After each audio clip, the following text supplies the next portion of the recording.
Welcome to a Naked Texture Artist Rant. How was your day? How do you start your day? I'm not proud of it, but I typically reach for my mobile and check for alerts and notifications first thing. I know this is not a healthy habit in terms of promoting good mental health, but I still do it. One of the first places I end up is on LinkedIn. Like I said, I don't think it's good for my mental health to start the day that way. You see, today LinkedIn greeted me with no less than 3 happy announcements from people in my network who declared to the world that they now celebrated the joyous occasion of a new job. 3. That's a lot. Incidentally, 3 jobs I myself had applied for, which I'm beginning to think makes no difference whatsoever. 3 jobs I was fully qualified for. But apart from the automailer they send you on receipt of your application, I got nothing but absolute crickets from. 3 people from my network, among them 2 of whom I have helped and mentored from time to time, which you do because you want to be that person, you know. Gandhi said, be the change you want to see in the world. So when an up-and-coming artist comes to you with questions, of course you help them. But this job market is really messing with my head. I'm sitting there, early morning, first conscious thoughts and feelings of my day, seething, swearing blind at myself. Maybe if I hadn't been so altruistic, helping Tom, Dick, and Harry, I would have gotten one of those gigs now instead.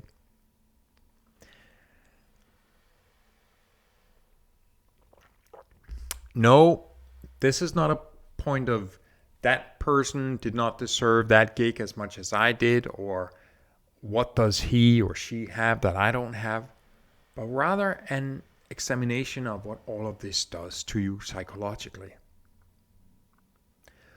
Overskud is one of the watchwords I try to make the core belief in my life. It's a Danish word that means surplus or more than you need, like an emotional surplus. The absolute opposite of jealousy, when nothing can face you. Embodied in that word of overskud is a spirit of generosity, largesse, confidence, lightness of being. This is who I strive to be. I very much believe that the generous soul gets fat himself, as it says in the Bible. I don't want to be that other kind of person. It goes against everything I stand for. You know that whole scarcity mindset? Seeing the world from a point of scarcity where if it goes well for you, it goes badly for me. Anyway, for the longest time, I have been trying really hard, consciously, to be happy for other people getting gigs.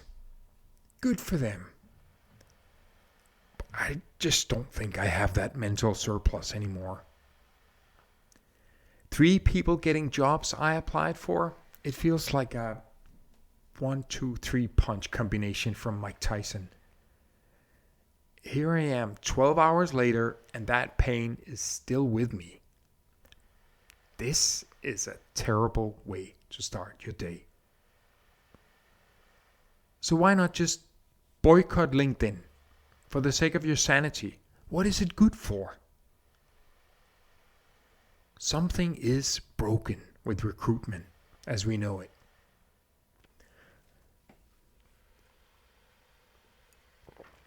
Someone told me this interesting analogy. If there is only one parking space and 10 cars are competing for it, Your skills as a driver will be really important to get that spot. If there's only one parking space still, and 100 cars competing for it, luck or random chance will be the deciding factor. If there's still only one parking space and 1,000 cars competing for it, all the cars will have the feeling that there simply are no parking spaces. I think that accurately describes the job market we live in right now. So many cars out there and so few parking spots. I mean, it's crazy. You see a job post just a day old and LinkedIn tells you hundreds of people have applied already. So when you see a recruiter posting about some gig and it's only 3 minutes since it was posted, oh my goodness, your heart is beating a mad panic to just get that application in within the hour so that at least it has a chance of being seen. I mean, the adrenaline rushing through you, you feel like here's that parking spot opening up in front of you. Finally, hope mixed with fevered impetus. Still, you end up with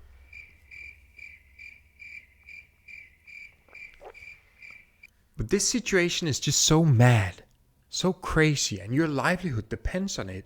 So any little metric or change you hope will make a difference, you just double down on that so hard. Yet, there is no perceptible change. It's maddening.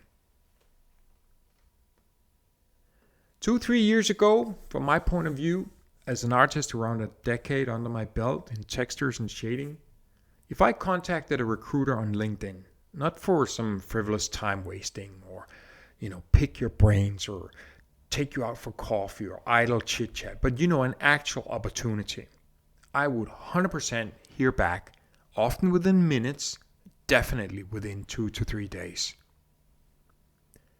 You would have recruiters whom you had a running conversation with, spanning several years. I'd keep them abreast with my current gigs and my timelines and what I had planned. They would give me a loose overview of their shows and how busy or how empty their calendar would be over the next year. If I applied to a gig I was qualified for, I'd say 90% certainly get an interview. But when you view all of this through the parking spot analogy, it does make sense, since we've lost roughly half of the film jobs. So that's why I'm feverishly checking posts early and late and cursing LinkedIn's algorithm when it sometimes only shows me a post a week after it's been posted. A week late? I mean, it might as well be a year after it has been posted. I know by then the recruiter is probably sitting on 2 million unread applications, whether they're valid or not. So you spend way more time obsessing over this than what would be considered healthy. Is that system working? Are these impulses or habits working for me? These days, we probably spend a lot of time in our heads. Some of that can be useful, I think, for introspection. And if we go over this scenario, you're asking yourself, what is working? What is obviously not working? They're not always obvious answers for many questions, and that is frustrating in itself. But maybe some things can be gleaned. So if I'm looking through my resume and grouping jobs after whether I got them through a sterile application, through an application system off the back of an advertised job opening, or through friends or colleagues, or maybe through recruiters either reaching out to me directly or recruiters I already knew from previous gigs or through other means, and I'd reach out to them, I would say just about less than a handful have come from the sterile job application interface. That's not a great number, I think. I mean, I can't say for sure, of course. I just have my own lived experience to judge by. Maybe that is a normal ratio. But I'm looking at that as a system where I, on paper, believe I should have the tools to operate that system, but I still cannot make it do what I want it to do. I don't know. Maybe those are normal figures. Maybe this is a normal experience. Or if not, maybe this is just a really poor use of my time. I see these same jobs advertised over and over again, whether I apply for them or not. The outcome is about the same. And the same recruiters I've known for years and years, before the bottom fell out of the film industry, they have changed their behavior too. People I've had friendly conversations with over years and years. Was that the anomaly?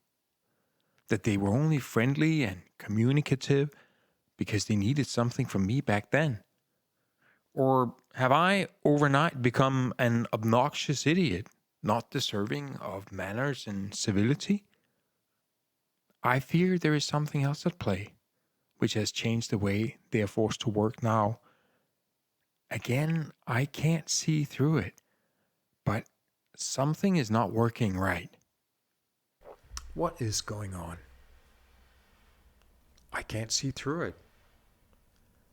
We can, of course, only see a tiny sliver through a keyhole from our point of view as individual artists in the job market, but it makes no sense. Is the system broken? What is going on?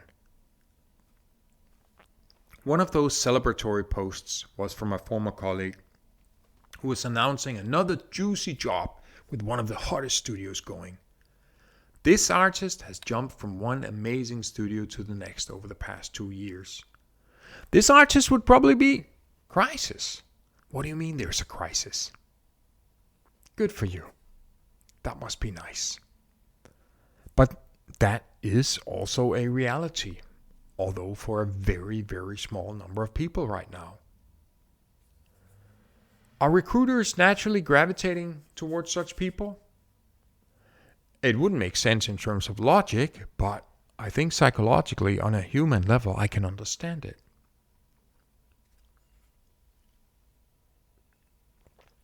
You know Manuel, the visual effects ninja. Good friend of mine, guest of the show. So Manuel has been working for the same studio, one of the big dogs, for the past many years. Still, with a glut of unemployed artists out there with solid experience, this recruiter from let's say a lesser studio contacts him directly about a job. He's like, thanks, but no thanks. Being a good friend, he contacts me. Why don't you apply to this role, Marque? Here's the thing. I already did. Never heard a peep from them. Yes, I am qualified. But him, who's already engaged with a much better studio, him they contact directly? What's going on here? Is this the old dating trope where girls are only interested in guys other girls have already validated, as in they're already taken? Is that what's happening in the job market? I do know that in general, nothing succeeds like success. And as the saying goes, the best time to find a job is when you already have a job. But this is a bit extreme. On one hand, why would an artist who is staff with one of the big studios leave all of that for your little 2 to 3 months gig with a rinky-dink studio? Well, he wouldn't. But is that what recruiters are spending their time on? Because they're no longer able to verify the actual quality of an artist? So employed means an automatic qualification, but unemployed is too big a gamble to figure out. I fear recruitment is broken. I don't know what to think about it. But I do recognize a locked door or a non-functioning door painted on a wall when I see one. I know this is not working. I need to figure out something else. Last week, when I started writing this, which will be a few weeks ago when you hear this, there was a flurry on LinkedIn and other social media. A rigger formerly with DNEC posted what could read like a suicide note on LinkedIn. It was definitely a cry for help. A lot of people were trying to locate her. She was here in my city, Montreal, and I also tried pinging people whom I knew had a chance to maybe have worked with her during her time at DNEC. People were trying to find phone numbers or something more solid than a LinkedIn DM to reach out to her and establish if she was okay. Suicide may seem like the best option or the only option in a desperate moment, but it is never so. There are always a million better things we can do than something fatal, irreversible, and deeply tragic like that. It sounds so stupid, but my first thought was disbelief. Rigging? A rigger? Rigging is not worth dying for. And that was a stupid notion, because is there really any discipline in visual effects worth dying for? Of course not. Not even texture art. We are not Michelangelos. Despite our love for this, we're not making fine art. We're not saving lives. We're not making the world a better place. We just slave so shareholders can net a slightly higher profit and we can hopefully pay our bills. And to sleep at night and keep the demons at bay and get through the hard times, we tell ourselves that we are artists, just like Michelangelo. In the zoomed out perspective, in the cold light of day, this is never worth dying for, whether at your own hands in desperation or from the hands of others in abuse.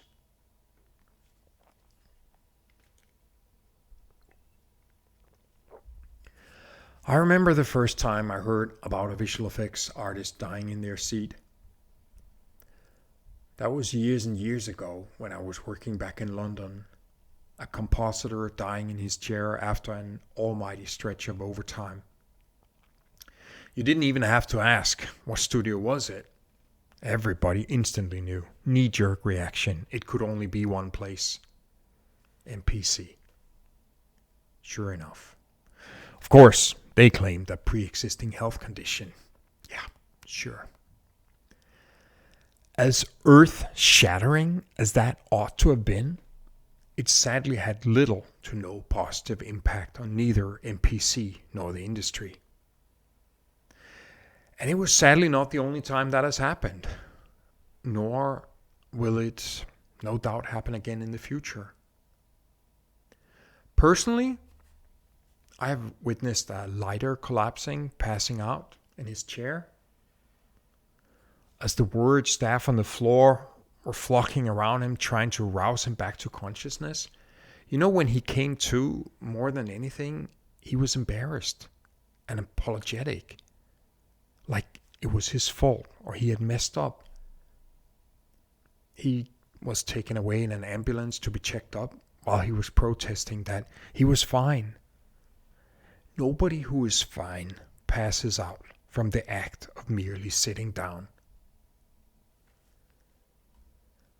Why did none of these people step away? Why did none of them step away and say, this is too crazy, this can't be good for me, before any of these things happened? I think it shows something about the tunnel vision that goes together with desperation. Do you know the story about boiling a frog? If you put a frog into a pot of boiling water, it will not die. It will immediately say, this is too crazy, and jump out of the pot. However, if you have a frog in a pot of room temperature water on the stove, slowly heating up, it will die. As the temperature rises around it, it gets used to the worse and worse conditions and never realizes the fatal situation it is in before it is too late. That gradual worsening of the situation robs us of our ability to think clearly. And without our ability to think clearly, it changes who we are for the worse. That guy dying in his chair trying to finish his shots on an impossible deadline, or the lighter who passed out from exhaustion, or the rigger who felt so desperate and defeated that suicide was the best option. 3 frogs in boiling water. What are they doing to us? Earlier this year, I had a gig with a famous American museum. I don't recall when I was last treated so nicely on a gig. They were so appreciative of my work and so quick with praise. I was so overwhelmed. Here's all I could do not to break into full-scale Wayne's World blubbering. We're not worthy! We're not worthy! It was just so unlike anything I've experienced for the past many years in visual effects, which is probably a reflection of the world of visual effects, a broken business model leading to a dog-eat-dog climate. And like the boiling of a frog, we have gradually come to accept that as normal. Like the boiling of the frog, it does something to you which is harmful, including changing who you are as a person, including warping your judgment in the wrong direction, changing how you see the world and what you accept, or gradually changing us to become people whom we originally would dislike. Maybe you know of Stanley Milgram's infamous psychology experiment called obedience to authority. An experiment in how to keep the frog in the pot as the water gets dangerously hot. If not, look it up if you want to see how easy it is to change ordinary people into monsters by applying a little bit of authority and pressure in a structured fashion to them.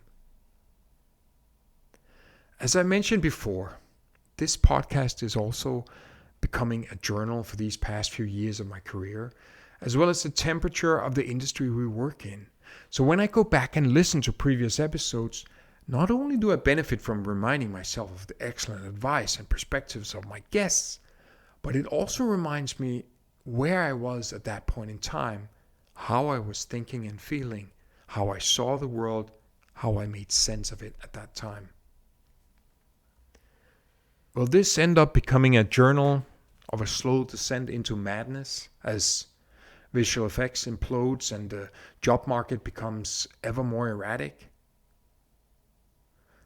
But just as I don't want to be another boiled frog, I also don't want to be cursing nice and decent people just because they get the job I didn't get.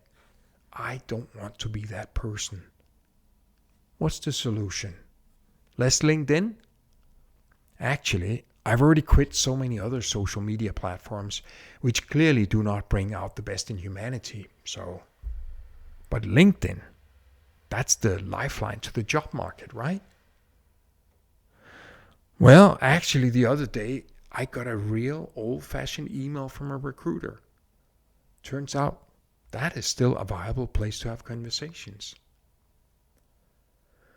Social media clearly exists to monetize negative emotions.